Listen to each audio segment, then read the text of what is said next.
ఒక ప్రేమ జంటను ఇంటర్వ్యూ చేయబోతున్నాం. చూడాలని ఉంది.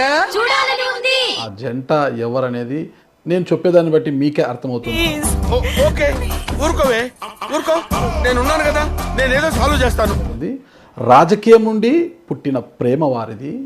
అది మధ్యాహ్నం సాయంత్రం చెరువు పక్కన మీరు సైకిల్ తొక్కుతూ వచ్చారు, నేను కన్ను కొట్టాను. హద్దులు ఎరగని బంధం వారిది. తప్పే ఉంది. నమస్తే అన్న. నమస్తే నాగరాజు గారు, బాగున్నారు? నమస్తే గుర్తులో పెట్టుకుని టీవీ అవార్డ్స్ ఫంక్షన్ లో మమ్మల్ని కూడా అక్కడ గెస్ట్స్ గా పిలిచారు. బెస్ట్ కపుల్ అని ఒక అవార్డు ఇచ్చారు. మడిచి జేబులో పెట్టుకోమంది. Best couple.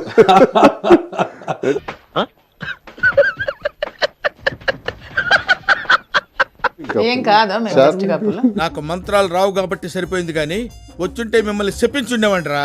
2 years బ్యాకే మేము మార్చుకున్నాం. అదేదో ఇప్పుడు బెస్ట్ కపుల్ అవార్డు ఇచ్చి జరిపారు. సిగ్గులేదేమిట్రా, నీకు ప్రేమ కావాల్సి వచ్చిందా? ప్రేమ ఏ కోణంలో ఇచ్చారు బెస్ట్ కపుల్? మిమ్మల్ని ఏం చూశారు అసలుకి?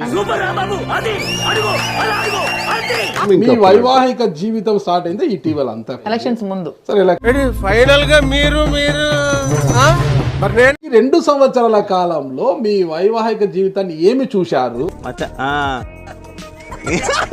కాన్సెప్ట్ లో ఏ రీజన్ తో మీకు బెస్ట్ కపుల్ అవార్డు ఇచ్చారు?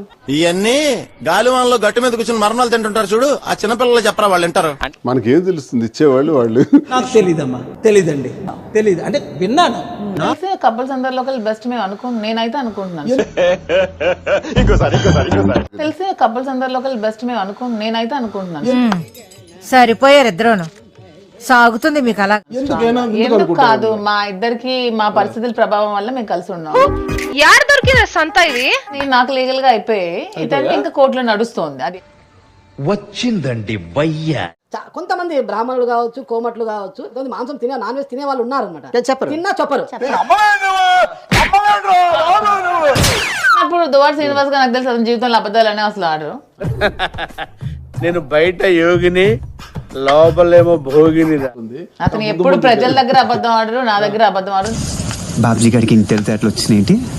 ఎవరికి శత్రువు అసలుకి? ఎవరికి పడరు మీరంటే? ఇదే చట్టసభ సాక్షిగా నేను అడుగుతా ఉన్నాను, గుండెల మీద చేతులు వేసుకొని చెప్పమని చెప్పారు. భయపడేది లేదు, అదిరేది బెదేది లేదు. ఇన్ని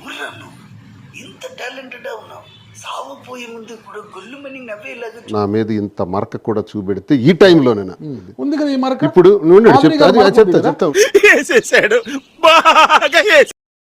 వ్యక్తిగతాన్ని సస్పెన్షన్ కింద తీసుకుంటే 70% ఎవడు ఏ పార్టీలో కూడా ఉండలేడు. నిజమా?